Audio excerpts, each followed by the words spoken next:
تجارت کرنے والا جب تجارت کرتا ہے تو اس کے اندر اس کے بارے میں غور و فکر کرتا ہے. جب ختم ہوتا ہے، وقت ختم ہوتا ہے، مہینہ گزرتا ہے، تو وہ دیکھتا ہے کہ میں نے کیا پایا کیا کھویا. جب دیکھتا ہے کہ اتنا کھویا تو مجھے آنے والے سال اس کے اندر کتنی بھرپائی کرنی، اس کی وہ فکر کرتا ہے. جب اس کی فکر نہ ہو، احساس نہ ہو تو فکر نہیں آئے گی. جب احساس پیدا ہوتا ہے تو فکر پیدا ہوتی ہے. حنظلہ دوڑے اس سے اس بات کا علم ہوتا ہے کہ حنظلہ کے دل میں فکر پیدا ہوا. بلال دوڑ پڑے اس بات کا علم ہے کہ بلال کے دل میں فکر پیدا ہوئی. یہ بات اس بات پر دال ہے کہ جب انسان کے دل میں احساس پیدا ہوگا تو دوڑ کر اس کے دل میں فکر بھی پیدا ہوگی. عمر ابن خطاب رضی اللہ تعالیٰ عنہ اپنے بہن کے گھر گئے اور بہن کے پاس جا کر جب بہن سے اس قرآن کو سنا اور سننے کے بعد کہا کہ میں اب اللہ کے رسول کے پاس جاتا ہوں، تو پہلے عمر کے دل میں احساس پیدا ہوا. جب احساس پیدا ہوا تو فکر پیدا ہوئی کہ اب میں جاؤں اللہ کے رسول جناب سرکار دو عالم صلی اللہ علیہ وسلم. آپ صحابہ کی سیرت کو کنگال کر دیکھیں، آپ کو علم ہوگا.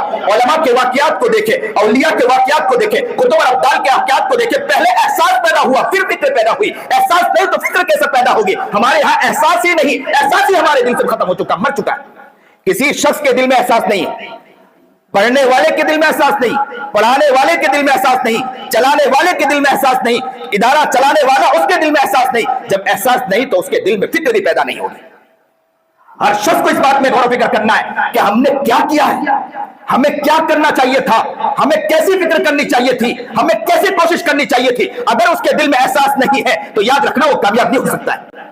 ہمارے یہاں بہت عام رواج ہو چکا ہے، احساس انسان کے دل سے مر چکا ہے. ہوتا ہے ہونے دو، مرتا ہے مرنے دو، جاتا ہے جانے دو، ختم ہوتا ہے تو ختم ہونے دو. جس کی زندگی ملیامت ہوتی ہے تو ملیامت ہونے دو، وہ مرتا ہے مرنے دو. اس کی زندگی تباہ ہوتی ہے تو تباہ ہونے دو. ہمیں اس سے کیا لینا دینا ہے؟ اس کے بارے میں کوئی احساس نہیں، اس کے دل میں کوئی فکر نہیں ہے. وہ انسان کامیاب نہیں ہو پا رہا. آج جو تنظیم ہے وہ تنظیم کو ترقی نہیں مل پا رہی.